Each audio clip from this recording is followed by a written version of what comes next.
Si tu coches ces 5 cases, le SEO peut doubler ton volume de demandes entrantes de clients. Je m'appelle Thomas, je suis cofondateur SEO d'une agence qui s'appelle Connecto, qui est spécialisée dans le SEO. Sur les 7 à 8 dernières années, on a accompagné plus de 250 clients sur tous les domaines d'activité, automobile, impression, assurance, services, tourisme, food. Et aujourd'hui, on a une vision suffisamment exhaustive des modèles économiques, des entreprises et des business qui fonctionnent grâce au SEO et de ceux qui marchent pas. Donc si on fait cette vidéo, c'est pour que toi, si tu envisages de faire du SEO, tu saches en 5 minutes si, en répondant à 5 ou 6 questions, tu es capable d'exploser en SEO. On y va? Allez, c'est parti. La question 1, c'est de savoir si la demande pour ton produit, elle existe déjà. Le principe du SEO, c'est pas d'inventer une demande, puisque les gens font des recherches Google pour trouver une solution à un problème qui existe. Donc, ils sont déjà en demande. En revanche, on ne crée pas une nouvelle demande. Par conséquent, la première question à te poser, je me répète, c'est est-ce que les gens cherchent déjà ce que je vends sur Google? Je vais te prendre quelques exemples. Tu cherches un plombier en urgence à Reims, c'est hyper ciblé, hyper qualifié, énorme potentiel. Tu cherches un formateur LinkedIn, c'est plutôt qualifié, il y a un potentiel, c'est bon. En revanche, t'es coach business généraliste, c'est pas très ciblé, tu vas te bagarrer avec beaucoup de coach business et donc là-dessus, assez peu de potentiel, il va falloir te bagarrer. Autre exemple, mettons que tu es un artiste ou que tout repose sur ta marque personnelle, à moins que tu sois déjà très connu et que tu passes dans des émissions télé du genre qui veut être mon associé, tu n'as aucune chance et là, le potentiel, il est quasi nul. Donc si la demande, elle existe déjà et que tu as un produit que les gens cherchent et qui en plus est ciblé et encore plus géographiquement, tu as un énorme potentiel et là, tu peux marquer un point. Sinon, pour l'instant, c'est 0 point. Deuxième question. Le problème que tu résous est-il clair? Le SEO, ça fonctionne sur des problèmes précis. Donc, ce que tu recherches doit pouvoir être formulé avec des mots simples et précis. Je vais encore donner des exemples. Faire refaire une salle de bain. Très simple, très clair, précis. Choisir un logiciel de comptabilité ou même choisir mon expert comptable à Reims. Pas de problème, très simple. Financement de voitures de société. Ce sont des recherches simples, précises, qui répondent à des problèmes définis. En revanche, si tu lances une nouvelle offre vague ou novatrice, comme par exemple, on avait eu le cas une fois, une thérapie passant par l'hypnose, la photo artistique ou un accompagnement à la transformation personnelle par le biais de l'hypnose et de la photo, c'est très difficile parce que même si tu inventes un nouveau terme, c'est quelque chose qui n'existe pas, qui n'est pas clair et si c'est pas clair pour les gens, ils chercheront pas ça, donc ça marchera pas. Donc, deuxième point, c'est plutôt simple, ton offre est-elle claire, spécifique et compréhensible pour tout le monde? Si c'est le cas, tu marques encore un point, sinon 0 point. Troisième point qui est important, est-ce que ton prix de vente justifie l'effort? Il ne faut pas oublier que le SEO, ça prend du temps et ça peut demander un investissement important. Donc si ton prix de vente, il est autour de 20 à 50 euros, il faut se poser des questions parce que l'effort consenti pour se placer au SEO, en fonction de ton domaine concurrentiel, ça risque de limiter le retour sur investissement. C'est pas impossible, mais il faudra se poser les bonnes questions. En revanche, si ton prix de vente il se situe entre 500 jusqu'à 10 000 euros, là le SEO, c'est un potentiel extrêmement rentable parce qu'une seule vente peut rentabiliser l'investissement immédiatement. On va prendre quelques exemples. Dans les clients de l'agence Connecto, il y a notamment des cabinets d'avocats et quand tu es avocat en droit d'immobilier ou des choses comme ça, tu factures vite entre 300 et 500 euros de l'heure et donc là, un client qui rentre, c'est potentiellement un dossier rentable et donc c'est rentabilisé rapidement. Autre exemple, la société Pierre Bourquin qui est spécialisée dans l'impression de documents transactionnels. Là, on a une société qui se positionne sur des recherches extrêmement ciblées, mais quand ils ont une commande, c'est des commandes B2B et c'est des commandes à 5, 10, 15 000 euros. Donc ça se rentabilise très vite. Encore un autre exemple, société Lapland Ice Driving qui, elle, est spécialisée dans l'organisation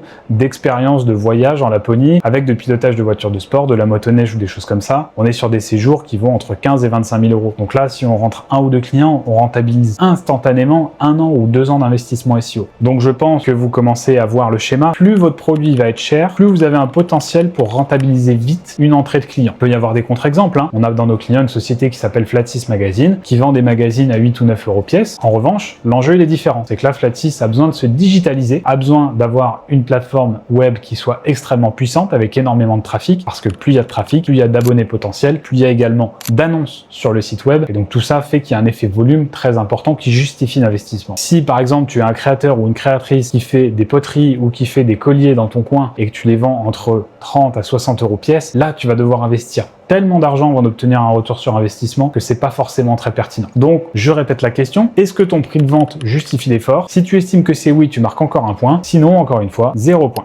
Question numéro 4. Cette fois, ce qu'on va chercher à savoir, c'est est-ce que ton marché est local ou national? Le SEO adore les marchés locaux, les niches spécialisées et les marchés techniques. Si tu es spécialiste de la réparation des vélos électriques à Arcachon, c'est pareil. Si toutefois, tu es bien positionné et que tu fais le bon travail en matière de SEO, les gens qui cherchent à réparer un vélo électrique à Arcachon, ils vont venir vers toi et là, tu vas avoir du travail à ne plus savoir quoi en faire. Et Google va t'aimer parce qu'il va savoir exactement où te positionner. On peut continuer. T'es avocat, fiscaliste à Strasbourg. Et bien encore une fois, ça c'est 3 points qui sont très spécifiques et qui permettent de bien te positionner sur Google parce que Google saura exactement où te mettre, dans quel domaine et pourquoi. En revanche, si tu te présentes comme une agence marketing, là ça va être beaucoup plus dur parce que tu te positionnes sur 2 termes qui sont très génériques, sur un marché qui est national et où tu as toutes les agences qui vont utiliser le même verbatim pour essayer de se positionner sur la même chose. Elles vont toutes se battre et là, il va falloir déployer des moyens colossaux pour essayer de se positionner. Donc, cherche plutôt un positionnement spécifique dans la mesure du possible, ciblé, et là, tu vas pouvoir réussir. Donc, est-ce que ton marché est local ou national? Est-ce qu'il est ciblé ou pas? Si c'est le cas, tu marques un point. Sinon,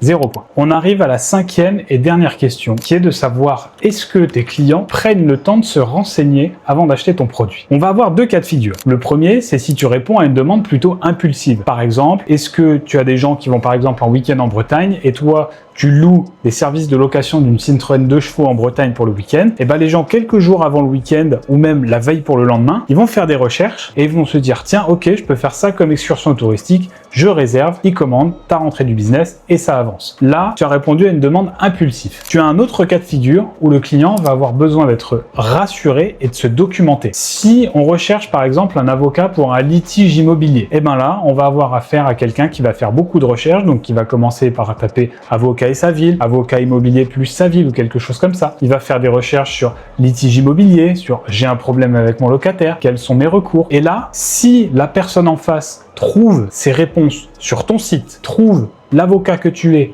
sur ton site en faisant des recherches et que tu es en top 1, 2 ou 3 et que tu réponds à la bonne problématique au bon moment, la personne a pris le temps de se documenter et c'est vers toi qu'elle va arriver. Il y a plein d'exemples comme ça. Ça peut être trouver un avocat, ça peut être acheter une voiture, ça peut être choisir un logiciel, ça peut être choisir une formation. Ce sont des décisions qui impliquent de la recherche Google. Donc, si ton produit, ton service, ton entreprise répond à des choses qui impliquent de la recherche, de la documentation et le fait de se renseigner avant d'acheter, tu marques un point. Sinon, pas de point. On arrive au bout de ces 5 questions. Et maintenant que tu as coché toutes les cases, ou pas, on va calculer ton potentiel. Si tu as entre 0 et 1 critère, je t'avoue, c'est pas la peine. Ce sera probablement pas le bon canal d'investir dans du SEO. Mieux vaut investir son argent ailleurs. Si tu as entre 2 et 3 critères, ça peut valoir le coup de réfléchir. Ce que ça signifie, c'est que certaines des conditions préalables sont remplies, mais que le reste, en fait, va nécessiter un petit peu de réflexion stratégique. On n'est pas sur le cas super facile où ça coche toutes les cases, merci, au revoir et on attaque. Ça arrive souvent, il faut creuser, il faut pas lâcher l'affaire et on peut arriver dans des cas de figure qui sont très intéressants. J'ai parlé 1 ou 2 fois de la société de Pierre Bourquin dans cette vidéo. Et ben, c'était le cas. Il cochait pas toutes les cases, mais en réfléchissant un petit peu et en étant stratégique, on s'est rendu compte qu'il y avait quelques niches de marché sur lesquelles ça avait un vrai potentiel. Et quand on s'est attaqué à ces niches, et ben, la société a généré plusieurs dizaines de milliers d'euros de chiffre d'affaires par an additionnel grâce au SEO, avec un investissement d'environ 5 000 euros qui a complètement justifié du coup cet investissement vu le retour sur investissement. Donc c'est pas parce que tu as que 2 ou 3 critères que c'est perdu, il faut creuser et on peut t'aider pour ça. Dernier point, si tu as 4 à 5 critères qui répondent sur les 5 questions, alors là bravo, tu es potentiellement assis sur un énorme tas de chiffre d'affaires grâce au SEO que tu n'as peut-être pas encore exploité et avec la bonne stratégie, là ça va te permettre de rentrer des prospects tous les jours. Je vais te donner un exemple. On accompagne une société qui s'appelle l'Atelier des Vieilles Gloires, qui est spécialisée dans la restauration de voitures anciennes dans les Ardennes. Restauration de voitures anciennes, c'est un domaine ciblé. Dans les Ardennes, c'est ciblé géographiquement. C'est une clientèle qui a de l'argent, c'est des chantiers qui coûtent cher. Et aujourd'hui, grâce au SEO, sur les 12 derniers mois, ils ont rentré plus de 80 prospects ciblés qui leur ont permis de remplir leur atelier de chantier et de main-d'œuvre pour les prochains mois et les prochaines années. Donc finalement, si ça marche pour eux, pourquoi est-ce que ça marcherait pas pour toi aussi? Qu'est-ce qui t'en empêche encore? Maintenant qu'on a dit tout ça, moi j'ai 2 choses pour toi. La première, c'est une erreur que tu dois éviter à tout prix et qui représente 90% des échecs dans les stratégies SEO dans les entreprises. Et bien si tu veux éviter cette erreur, inscris-toi dans le lien en bio et tu vas recevoir 5 mails sur les 5 prochains jours qui vont te permettre d'acquérir toutes les bases qui te permettront d'exécuter une stratégie SEO toi-même ou de savoir comment bien travailler avec un prestataire SEO. 5 mails, 5 minutes de lecture par jour et à la fin, tu vas être hyper calé en SEO. Le deuxième point, c'est qu'on peut aussi t'offrir une chance d'aller plus vite. Et ça va être cadeau. Si tu sens que tu as du potentiel en SEO et que ta boîte peut croître grâce au SEO, eh ben on peut t'aider à accélérer. Tu peux réserver un call avec nous, on prend 20 minutes pour t'écouter, tu nous décris ton business et on te dit si tu peux gagner, ça ne t'engage à rien. Et au bout, on peut même te produire un pré-audit SEO offert qui va te permettre de comprendre quels sont les principaux mots-clés sur lesquels tu es référencé, quels sont les principaux points forts de ton site, quelles sont ses principales faiblesses et quels sont les chantiers prioritaires pour réussir à récupérer des clients rapidement. Et ça, c'est garanti sans coût. Tu peux nous contacter à l'adresse mail suivante ou tu poses tes coordonnées sur le formulaire de contact ici. Je vais te laisser là-dessus. Je te remercie beaucoup de m'avoir écouté. Abonne-toi à notre chaîne et je te dis à très bientôt pour les nouvelles vidéos SEO. Salut!